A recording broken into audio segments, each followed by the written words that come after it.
Hey there, today we're going to dive into ribbed basketry, which is a new style of basketry for the channel. I'm going to show you how to make a small melon basket. This is part one in a three-part series. Today we're going to cover preparing your ribs and your hoops for the structure of your basket. Welcome to Basket Weaving with Textile Indie. My name is Brittany. If you want to follow along with this basket, I suggest purchasing our pattern that has all of the materials, the cut list, and all that you'll need to finish this basket. There's a link in the description below. It has lots of images and instructions and everything you'll need to follow along with this project. Otherwise, just dive in and see what happens. The ribs of this basket are going to be worked in a large diameter round reed. If you're using the Textile Indie kit, you'll have a bundle of these from which to cut your ribs. So pull that out. We're going to cut with the reed dry first. So I have this bundle. These pieces, because it's so thick, are fairly stiff. And in order to get an accurate measurement, what I'll have you do is take your cloth measuring tape and we're going to measure from the outside of the curve. If you measure to the inside, then your rib is going to end up too short. So bring your measuring tape, line it up to the outside of the curve, and measure out to the required length. You can reference that instruction manual. Cut to the required length, pull across, and the curve here in your rib isn't going to matter yet. We are going to get these damp and curve them nice and evenly once they get into the basket. So don't worry about the shape of the rib yet, just make sure that you measure to the outside of the curve. Cut the necessary number of ribs so that you have those set aside ready to go. And then we're going to take each one of these, and on both ends we're going to taper these down using a box knife or a craft knife. You want to find the outside of that curve again. So if you lay this to the side, this is the inside of the curve. This side is the outside of the curve. On that outside, I'm going to prop this up, and about 1.5 inches from the end, I'm going to cut away about half the thickness of this rib. So I'm trying to remove enough material that this is almost half the thickness of the full diameter.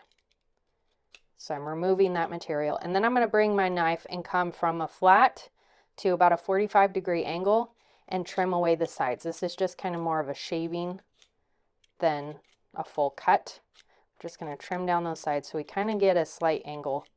And then at the end, about a 1/2 inch from the end, do the same thing, that same angle, trimming down just a little bit more. And what we've just done is removed enough material that when we have our ribs side by side tucked in the little pocket that we're going to create, they don't take up as much room. If we had 3 of these at their full diameter, it would be too bulky and it's not going to fit in the space that we have. So we have to taper them down so they fit under the God's eye that we're going to create and fill that space. So I'll do the same thing on this other side. Again, find the outside of the curve, come to the top edge, trim away about a half of the thickness of the rib, and then come in a 45-degree angle and just shave off some of the edges here. And then at the end, yet again, trim off some of that tip. So there is my tapered ends. You're going to do that for all of the ends of all of your ribs. The next step for a ribbed basket is to prepare your hoops. So we're going to do some measurements and markings on the hoops so that we can put these on evenly. Each hoop has a little joint. These are pressed and steamed and then glued at one point. So it's a long piece of wood that's been curved around, and there is probably a little dark spot, and you might see a little seam to the inside and the outside of your hoop. This indicates where that overlap happened, and we want one of these locations to be the bottom of the basket. So find one hoop, locate that section, and place that against the table. And then on the opposite side, so opposite up here, I'm going to put a little H gently with my pencil. You'll always be able to come and erase that away once you're done with the basket, but it's really helpful to have that marked so that you can reference the orientation of your hoops as we work. If you don't have that H, it's really easy to get upside down and lose track and then not have your hoops set up the way you need to for the weaving of your basket. So from here, I'm going to come to one side and put a little hash mark or a little pencil line like this. So I have my H on the top, I've got that joint, the glued area down at the bottom. Somewhere over here on the side, I'm going to put a little pencil mark. From there, I'm going to line up my measuring tape, and we're measuring this whole hoop. Generally speaking, these are 8 inches in diameter, but they're handcrafted, so each one ends up slightly different, and for balance sake, I like to measure each one individually. So I measure around, and then I take that measurement, so for me that's 26.5. I'm going to split that in half, and that's 13.25 on mine. You'll want to divide your full measurement in half so that it fits your hoop. And I'm going to bring this and put a mark at 13.25. So now I have a pencil mark here and a pencil mark here showing the 2 sides of the hoop. And I still have my H here on the top. Now we're going to do the same thing for this other hoop. I'm going to find the glued joint, and I'm actually going to use that for the location of my pencil mark on this one. And then I'm going to line my measuring tape up with that, circle around the hoop, take that measurement. This one happens to be the same, so I'm going to go from 26.5, measure over 13.25, put a little pencil mark here right there. So now I have this hoop marked here and here, so I have that split in half as well. Now we can join the 2 hoops together. So grab your twine out of the basket kit if you're working from that, or get 2 pieces of jute twine that are about 24 inches long each.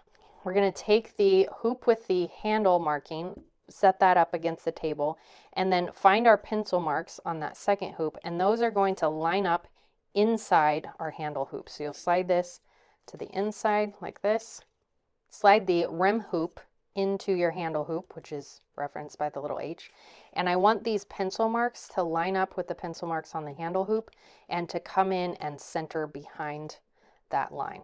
So then I'm going to lift this up so that the mark is just a little bit less than halfway up, which is going to press this out a little bit, so we need to just maneuver that around. And then on this side, I'm going to make that adjustment, find my mark on my inner hoop, line that up into the middle, and try to line this line up to meet the middle of this inner hoop, like so. So now I have this situated like this. The rim hoop is inside the handle hoop. Now with this offset just a little bit, we're going to come in. So I'm about 3/4 of the way down this hoop and do the same thing on this other side so that that line doesn't quite match the middle. It's a little bit lower than the middle. And now we're going to take a piece of our twine and we're going to lash these 2 together. And the way that I do this is by laying this across at an angle and then catching the hoop in the back by taking the piece that's on the bottom, bringing it up so that I'm catching the hoop behind my setup, and then the ones that's on top here in the left quadrant, upper left quadrant, is going to come down and catch the hoop underneath. So I think of it as X's in the front because we're going to create an X here in the front, and then O's in the back because there's 2 lines catching that inner hoop to the back. So X's and O's. We're going to bring this to the front. Whoops.